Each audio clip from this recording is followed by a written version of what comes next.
For years, an epic war raged between humanoids blessed by the god of light and demons empowered by the god of darkness. After endless bloodshed, a band of heroes finally storms the Demon Lord's castle to end it once and for all. But just before the throne room, the team is ambushed by a nasty demon. Theron tells Kyle and Urza to press on while he plays solo tank. They nod, knowing full well Theron isn't walking out of this one. Once inside the throne room, disaster strikes. Shadowy spheres of dark matter rain down from above. Kyle tries to block them, but it's too much. At the last second, Urza dives in to protect him and is completely disintegrated. R.I.P. Magic MVP. With dramatic timing, the Demon Lord appears, ready to finish things. Enraged, Kyle charges in like an angry bull, only to dodge another barrage of dark blasts by hiding behind a pillar. He quickly realizes this isn't just any attack, it's elimination, an unblockable spell that erases anything it touches. Yeah, not ideal. Kyle knows he won't land a hit unless he risks everything. So, he unleashes the full power of the magic gem in his sword. The result? One epic stab straight through the Demon Lord, who goes kaboom. Victory. Except Kyle's sword is wrecked, and he's fatally injured. He saved the world but lost everything. His friends, his family, his home. He collapses, ready to embrace the sweet release of death, until the Demon Lord's magic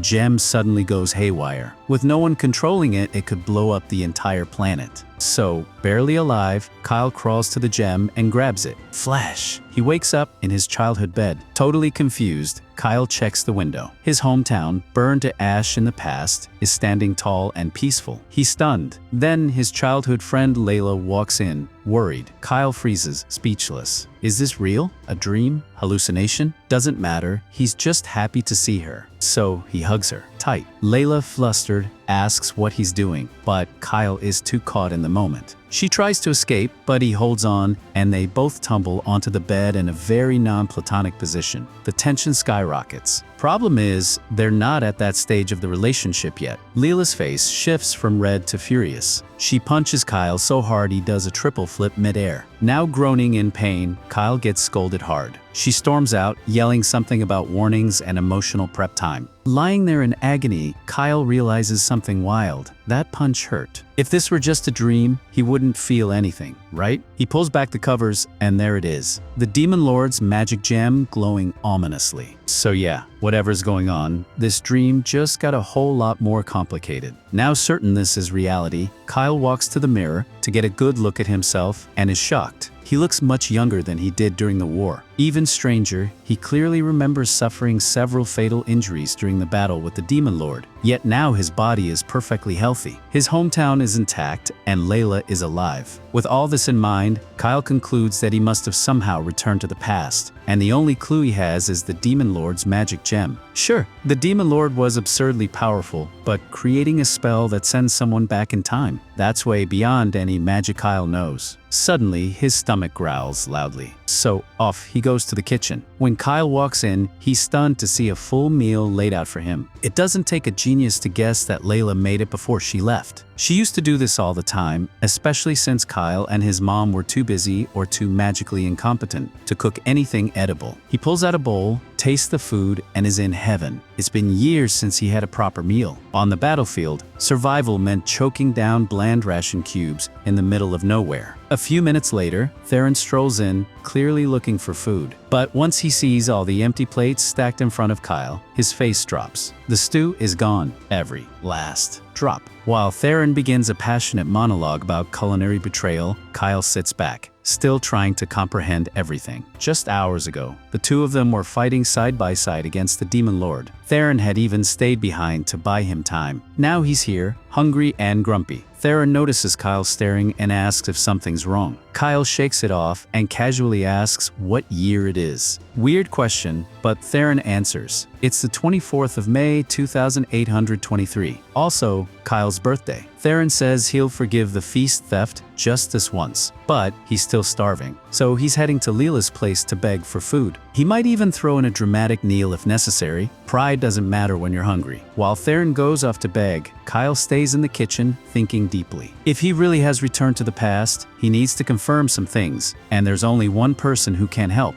His mom. He He heads out to the shed and into the underground library, where she's likely buried in books. Sure enough, he finds her down there, nose deep in a tome. She's surprised to see him, since he never comes down at night, but he points out it's already morning, meaning she pulled another all-nighter. She apologizes, but Kyle isn't here to nag about sleep schedules. He tells her he has a question about magic theory. As one of the few archmages in the country, she's the perfect person to ask. She perks up and tells him to go ahead. Kyle asks if there are any known spells that can send someone back in time. Surprisingly, she says yes, though very little is known about them. Time magic is considered theoretical at best, and no mage is capable of actually casting it. The power required is simply too much. Even the greatest magician in history wouldn't be able to travel back more than a second. Kyle then asks if a magic item could make it possible. His mother thinks for a moment. Technically, if you had an item that could store enough energy over centuries, maybe. But it would take over 1,000 years to accumulate that much magic. Kyle presses further. What if someone used the forbidden right? Now his mom is alarmed. She demands to know where he heard about such a spell. Kyle lies and says he read about it in a book, and swears he'd never try it. She calms down and explains that the forbidden right allows someone to sacrifice life force in exchange for magic. It's dangerous and wildly unethical. Even if someone were mad enough to attempt it, the power still wouldn't be enough. You'd need to sacrifice half the humanoid population on the continent just to get close. And even then, you'd need an artifact capable of storing that much power, which doesn't exist. Or at least it shouldn't. But suddenly, she remembers something. She flips through one of her ancient texts and stops at a page detailing the divine dragon's heart, a legendary gem said to have powered the ancient kingdom of Sorrows for thousands of years. When the gem's energy ran out, the kingdom fell. She tells Kyle that if such an artifact still existed, it could make time travel possible. It's believed the gem was lost over a millennium ago, but if it resurfaced in demon hands, everything makes sense. Kyle realizes the gem he took from the demon lord must be the divine dragon's heart, and the spell must have been set to activate upon the demon lord's defeat. But what still puzzles him is, why would the demon lord go back in time? Before he can think more, Layla walks in. Kyle immediately apologizes for the intense, awkward hug that morning. He explains he had a horrible nightmare and that she died in it. That sobers Layla up. She understands now and forgives him. She smiles at him. That smile almost breaks him. In the future, their village was the first to fall during the invasion. Layla died in the chaos, and Kyle swore to avenge her. But now here she is, alive, safe, smiling. Layla notices he's gone quiet again and asks if something's wrong. But Kyle is lost in thought. 3 years from now, everything burns. Everyone he loves will be gone, unless he changes that future. He clenches his fists. No matter what it takes, he'll change fate. He's not going to lose her or anyone again.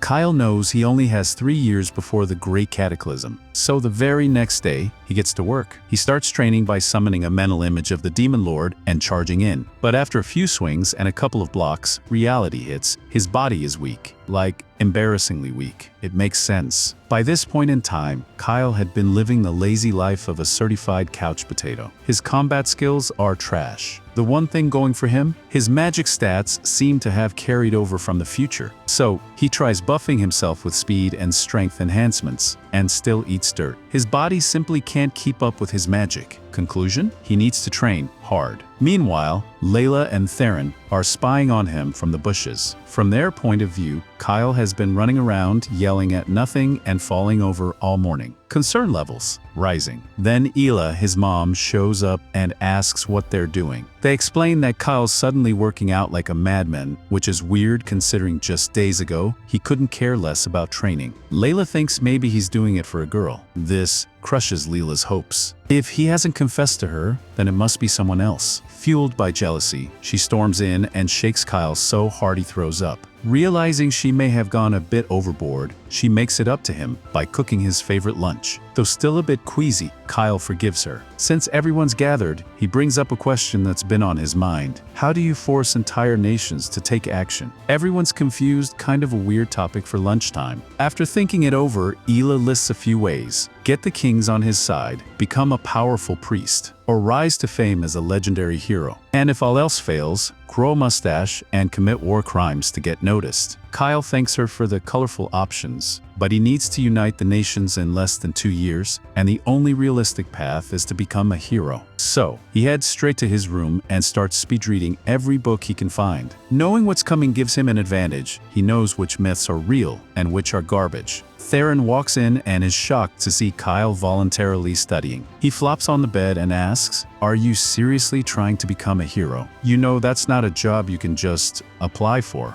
right?" Kyle nods. He knows. Normally, you become a hero by slaying a demon king or saving the world. But since he already did that once and is technically prequel era now, he needs to prepare ahead of time. Step 1. Strength. Step 2. Cash. Theron gives him a look. Money? That's not very heroic. But Kyle is dead serious. Heroes don't accept payment for good deeds, but gear and travel aren't free. So yeah, he's gonna need a stash of gold. On top of that, he plans to gain favor with important people to build his reputation. Basically, the hero version of networking. To Theron, this is starting to sound less like hero and more like politician. Kyle isn't done. He also says he needs one more thing: luck. Because heroes always show up at the perfect time, and sometimes that requires a little behind-the-scenes manipulation. Theron raises an eyebrow. "You're not planning to create disasters just to save people, are you?" Kyle quickly denies it, but admits he's not above using some underhanded tricks to meet his goals. "Yeah, I'm pretty sure heroes aren't supposed to say that," Theron mutters. But then, more seriously, he asks the big question: why do you want to become a hero anyway? Theron can tell that being a hero isn't Kyle's final goal, it's just a stepping stone. Curious, he asks what Kyle's real objective is. Kyle admits he does have a reason, but it's not something he can share just yet. So for now, Theron just has to trust him. The next morning, Kyle informs Hila that he'll soon be heading off on an adventure. She supports the idea. Exploring the world is important after all. She asks if he told his mom, and he says yes, earlier that morning. However, he hasn't told Layla yet. Since he'll be gone for a while, Hila suggests he take Theron along. Kyle had planned to ask him anyway, so he thanks her, but it's the first Theron's hearing of any of this. Later, Kyle finds Layla and tells her he'll be leaving in 2 days. She's clearly upset, but she doesn't want to stop him from chasing his goal. When she asks where he's headed, Kyle replies that his first stop is the royal capital, Mad. Once he gets what he needs there, the real work begins. Layla says she has a favor to ask, but Kyle already knows what it is. She wants to come with him. He quickly shuts her down, saying he wants her to stay somewhere safe. She's about to argue, insisting that she's been training with the Oracle Warriors and won't be a burden. But Kyle silences her with a kiss and promises she'll be the first person he visits when he returns. Flustered beyond words, Layla gives in, asking only that he not do anything reckless. He agrees. The next day, Kyle goes shopping for supplies and invites Layla to join him. While walking through town, Layla spots something unusual: an elf standing by one of the market stalls. Elves aren't common in this region, so she's curious. But Kyle? He's shocked. That's not just any elf, it's Urza, someone who loved him deeply in the future, and even told him her true name, Exis, a sacred secret among elves. So stunned by her presence, Kyle accidentally blurts out Exis, which immediately puts Urza on high alert. In this timeline, she has no idea who Kyle is, and no random human should know her true name. She reaches for her sword, ready to attack. Desperate to avoid a public elf slaying, Kyle grabs her arm and tries to calm her down, but she's not having it. With no choice left, he whispers her true name again, putting her to sleep through an ancient elven technique. Urza collapses into his arms. Crisis averted, not quite. Layla saw the whole thing. And from her point of view, Kyle just casually knocked out a random elf girl in the middle of the market, and is now possibly kidnapping her. Explaining this one is gonna be rough. Back at his house, Kyle tries to convince Urza she imagined him saying her name. Unsurprisingly, she's not buying it. Only her parents know that name, so she demands to know how Kyle learned it. But there's no easy way to say, "We dated in the future and you told me during a tearful romantic moment." She threatens to kill him just to be safe, but Kyle pleads for time and promises to explain eventually. Urza, understandably, finds it hard to trust someone who casually drops her sacred name in public. So, Kyle makes an offer. He'll form a binding contract with her. This kind of contract is typically between humans and spirits, but in rare cases it can bind two people. The terms? Kyle must never reveal or misuse Urza's true name. If he does, instant, painful death. Urza is taken aback by how seriously Kyle takes it. She agrees, but says she can't form a contract until the next full moon, which is 3 weeks away. So, until then, she's sticking to Kyle like glue. Problem is, Kyle is leaving tomorrow. So now, Urza is forced to tag along to keep an eye on him. The next day, with bags packed, the team is ready to set off. Kyle says goodbye to his mom, and just as things are settling, Lee shows up. Turns out she's coming too, not because she trusts Kyle, but because she doesn't trust him to travel alone with Urza after that very dramatic elf encounter. The group finally sets off on their journey, and Theron almost immediately starts flirting with Urza, clearly taken aback by how pretty she is. But Urza shuts it down fast. She's not part of the party. She's just tagging along because she needs to stay near Kyle until they form a contract. Not that anyone is listening to her. Since Urza is with them now, Kyle says there's no need to go to the royal capital right away. Instead, they're heading for the Scarred Mountains to find the Magic Queen's Labyrinth. Theron isn't thrilled. He thinks it's a wild goose chase. The Labyrinth is legendary and supposedly so huge no one's ever made it through to the treasure. But Kyle reassures them. He's got a detailed map, drawn from memory, based on his future journey through the labyrinth. The others aren't convinced. From their perspective, Kyle probably bought a fake map from some shady vendor. Feeling a little bad, Urza jumps in and claims the paper is made from 1,000-year-old magic tree bark. Totally rare, totally legit. Of course, Kyle knows that's complete nonsense. He pulled it out of some dusty library book, but everyone believes Urza, not him. Still, even with a map, getting through the labyrinth would take forever. So Kyle proposes a new strategy: dig a tunnel. Yes, dig a tunnel. They start right away. This way, they can avoid all the deadly sawblade traps scattered inside. With Urza summoning an earth spirit to reinforce the tunnel, things go pretty smoothly. She even seems unusually motivated, barking at Kyle and Theron to work harder. After a long day of digging, they return to camp, where Layla has whipped up a feast. Everyone loves it. When Urza compliments her, she casually asks if Layla caught the bear they're eating. Turns out, yeah, she did,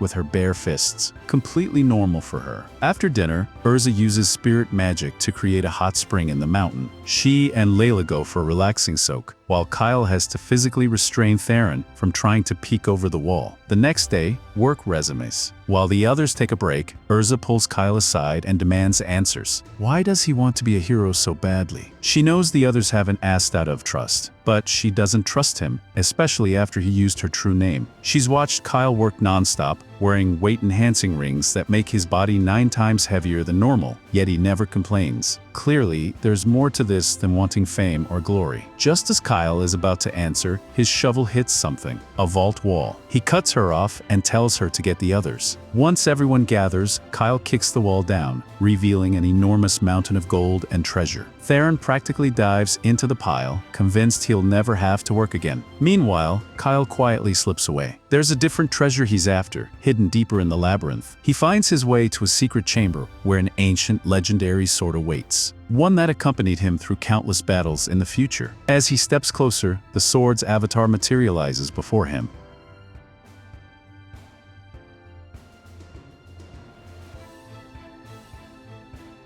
Sylvia begins her grand speech, congratulating Kyle for conquering the labyrinth trials, but Kyle immediately clamps her mouth shut. He really doesn't want his friends finding out about her just yet. Sylvia, clearly offended, starts yelling about being disrespected, but Kyle just needs her to zip it for a second. Once she calms down, Kyle admits he knows she's a replica of the Queen of Salonia, Sarles, and, well, he didn't actually clear the labyrinth properly. He just dug a shortcut straight to the end. Sylvia is shook that he cheated her labyrinth so effortlessly, but Kyle says, "Look, just let me take the final trial and you'll understand." That trial. Pulling the sword so Sylvia can read his memories. As she scans them, she witnesses all the tragedy of the future, from the Demon Lord's reign of terror to the point where Kyle touches the divine dragon's heart and rewinds time. She's stunned. She never imagined time magic could work on such a massive scale, but since she saw it herself, it must be true. Meanwhile, the others notice Kyle is missing and start looking for him. Panicking, Kyle tells Sylvia to just play along. So when his friends show up, Kyle waves the sword and loudly announces, "Hey guys, I found an intelligent sword." Later, Sylvia is happily munching on Leela's cookies, claiming it's been centuries since she tasted real food. Layla asks if she's really the magic queen, but Sylvia explains she's just a fragment of her, a magical life form meant to evaluate intruders. If she found them unworthy, boom, vault explosion. But Kyle's interesting, so they get a pass. She also tells them to take the treasure bag lying around. It's magically connected to the vault. With their loot secured, the group heads to the royal capital. While there, Sylvia keeps trying to sneak off to explore food stalls, but Theron keeps dragging her back before she wanders off. The real reason they're in the capital: to upgrade their gear. Kyle brings them to an exclusive weapons shop where the receptionist almost laughs them off until Kyle drops a fat stack of gold. Suddenly, VIP access unlocked. Inside, they meet the shop owner, Fespa, who offers to help them gear up. Sylvia spots some swords on display and instantly recognizes them as the work of Melanus, a famous ancient craftsman. Fespa is shocked she could tell, but Sylvia casually mentions she knew Melanus, though his work was just okay and he threw tantrums when criticized. Naturally, Kyle yanks her away before she outs herself as royalty. Fespa shows off some top-tier gear, including a set of dragon-scale armor with all kinds of resistance magic. Kyle loves it and buys it on the spot, leaving Fespa speechless. It is ridiculously expensive after all. Kyle offers to get matching armor for Theron, but Theron refuses. He's not into the twinning thing. The others pick their gear too: spirit bracelets, gauntlets for Layla, and some power-boosting armor for Theron, though sadly it does nothing for his charisma. Once shopping winds down, Kyle asks if Fespa has any magic stones. He shows them an explosion stone, great for combat, but Kyle wants something more suited for reptilian monsters. So Fespa presents a cold enchanted magic stone, exactly what Kyle needed. Lizards are weak to the cold, so these cold enchanted magic stones should be super effective against them. The only catch? They're expensive as heck because cold enchantments are hard to pull off. But Kyle doesn't even flinch. He just says, "I'll buy all the cold stones you've got." Oh, and while he's at it, he wants all of Fespa's healing potions too. Fespa is speechless. That would cost a fortune. But Kyle isn't here to haggle. Instead of coins, he casually drops a bag of gems worth 10 million coins and says, "Let's just call it even." After that, the gang leaves the shop, but Theron is nervous that people might start whispering about how rich they are. Last thing they need is fantasy IRS chasing them down. Kyle shrugs it off, saying they're leaving the capital tomorrow. This shocks the others, especially since it's Layla and Theron's first time here. So Theron dashes off to live his big city life while Urza offers to show Layla around. Meanwhile, Sylvia tries to sneak off for snacks, but Kyle drags her back to the inn. They need to talk. He asks if she really thinks the future can be changed. Sylvia scoffs. It was never set in stone. She figures that when Kyle used the dragon heart, it plucked his soul from one timeline and dropped it earlier in another. Since the dragon heart still exists in this timeline, his very presence is already altering things. But unless they act, the great invasion is still coming. Knowing this, Kyle is determined to save the world, but he's curious. If the heart exists in both timelines, why is there only one of him? Sylvia explains one of the most forbidden magics: soul fusion. Back in ancient Salonia, they discovered that fusing two souls could boost magic power, but experiments on infants ended in disaster. In Kyle's case, his future and past selves probably fused perfectly since they're the same person, doubling his magic power. He might even have potential for the highest forms of magic if he survives the side effects. Sylvia promises to guide him, but only if he reports any weirdness. Later that night, Layla and Urza return from sightseeing. Layla is ready to sleep,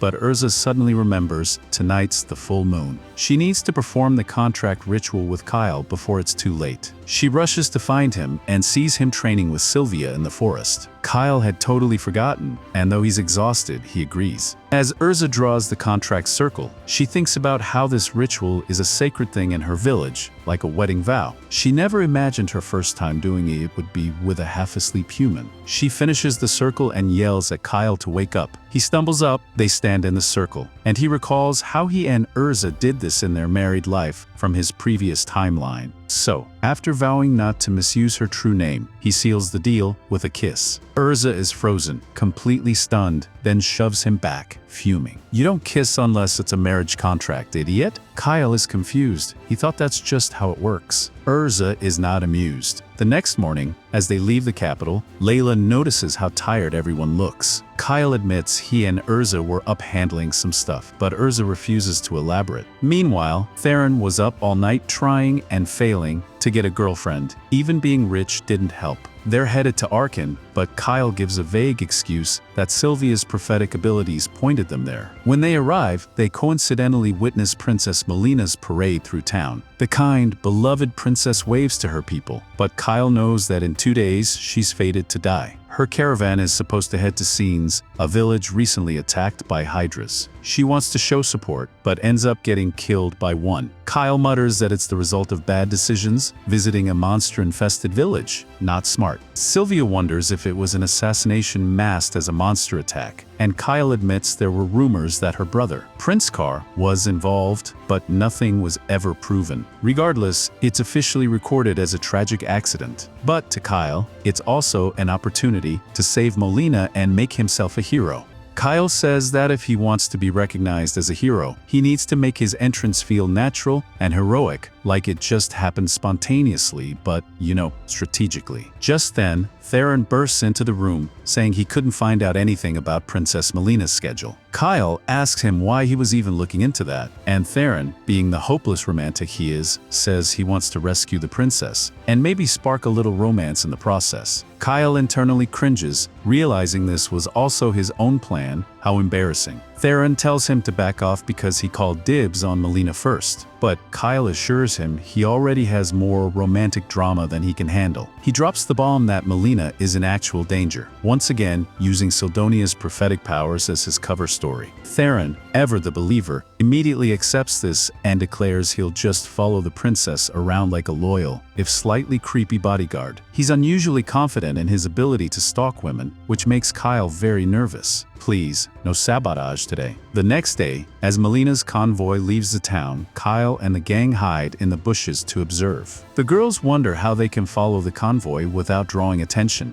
and Sildonia casually says, "I got this." Then she turns into a hawk. Everyone is stunned, and she explains that she's just a magical projection created from the gemstone embedded in Kyle's sword. Her body can shapeshift easily. She flies above the convoy, while the others watch everything through the gemstone's feed, like magical live streaming. Of course, the boys briefly get distracted, realizing this power could be every pervert's dream, until Sildonia yells at them to focus, because stuff's going sideways in the convoy. The drivers suddenly start attacking the guards, and Kyle knows it's time to intervene. By the time he arrives, the traitors have defeated the guards and started a monster summoning ritual. But before they can finish, Kyle blitzes them with a speed buff and knocks them out cold. He ties up the baddies for later interrogation, just in case they know something useful. Meanwhile, Theron checks on Melina. She's unconscious, but alive. Just then, a hyena monster pounces at him, but he slices it down swiftly. Unfortunately, more hyenas surround the carriage, and things are heating up fast. The hyenas begin attacking the unconscious guards. Kyle asks Theron to drive the carriage to safety,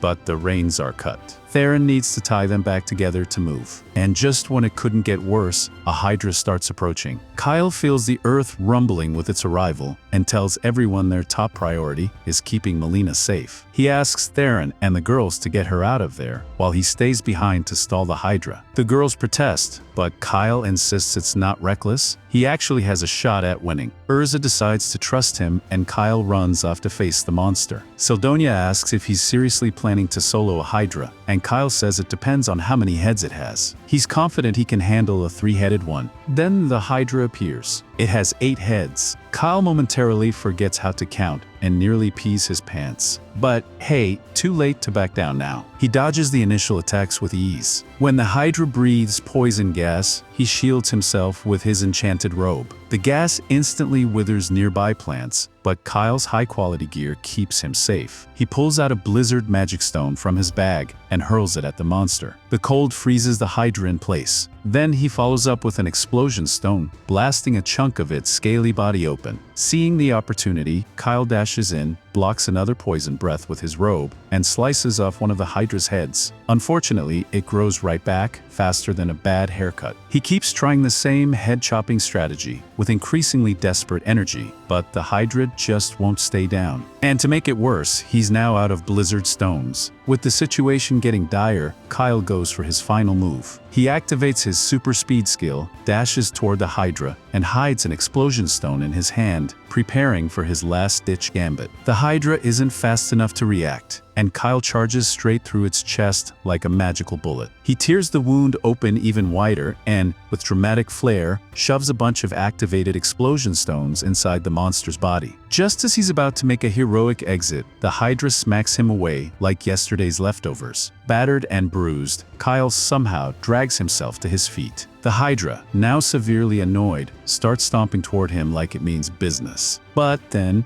boom. The explosion stones go off all at once, blowing the beast to kingdom come from 3 different directions. The dramatic blast is so extra, it feels like something straight out of an Indian TV soap opera. Chunks of the Hydra are scattered everywhere like meat confetti. Sildonia casually remarks that he could have done that earlier and saved a few magic stones. Kyle, still catching his breath, says that it was a last-ditch move and way too risky to use regularly. Still, he's just glad he managed to beat such a powerful monster. Meanwhile, Urza and the others have taken care of their own share of beasties and rush over to support Kyle. But he walks up just then, casually claiming, yeah, that Hydra was tough, but not that tough. The girls are momentarily impressed until they catch a whiff. They all clutch their noses and inform Kyle that he reeks of grilled Hydra meat and should definitely take a bath before standing anywhere near them. Kyle is heartbroken. He expected praise and maybe a fan club, but instead, he gets told to scrub off the monster's smell. So, after the bath, he goes. Meanwhile, Theron is still busy making the carriage usable. Princess Melina and her servants remain unconscious, and Kyle suspects they've been poisoned. He tells the girls to administer antidotes, just in case. Then Theron hands him a pouch he found nearby. Kyle instantly recognizes it. It's a monster summoning pouch. This wasn't a random attack. It was a staged assassination attempt disguised as a monster ambush. Turns out, Prince Kais is behind the assassination plot, and worse, Zentos, Melina's own bodyguard, is working with him. When news of the failed attempt reaches them, Zentos decides to send a backup squad to finish the job. Back in the forest, evening has arrived. Melina finally regains consciousness and is in complete disbelief that she's still alive. Urza tells her to stay calm. Melina, clearly shaken, says she didn't think she'd ever wake up again. She asks if Kyle and his team saved her, and of course, Theron immediately jumps in to take all the credit. One well-aimed sucker punch from Lee's knocks him out cold. Kyle steps in to formally introduce himself and explains that they're a group of traveling adventurers who happened to witness the attack and rushed in to help. Just then, Melina's maid wakes up and immediately gets defensive, stepping between Melina and Kyle like a mother bear with trust issues. Melina, however, assures her that Kyle and his friends saved them and they're trustworthy. She gets up and surveys the battlefield, but she's no delicate princess anymore. She switches to full-on inspection mode, going over the dead drivers. Kyle tells her the traitors were already killing the guards by the time he arrived. That's when Sildonia interrupts, saying a squad of royal knights is heading their way. Kyle relays the news to Melina, who immediately panics. They have to run now. If the royal knights find them, she says, they'll kill not just her, but Kyle and his friends too. Kyle is confused. Why would her own people want her dead? She drops the bomb. It's Zentos. He's the one pulling the strings. Kyle is stunned. He finds it hard to believe that Zentos, her trusted bodyguard, could be behind such betrayal, but Melina is certain. She orders her maid, Arca, to burn all the bodies at the scene, so the knights waste time trying to identify her among them. Every second counts. They prepare the carriage for escape.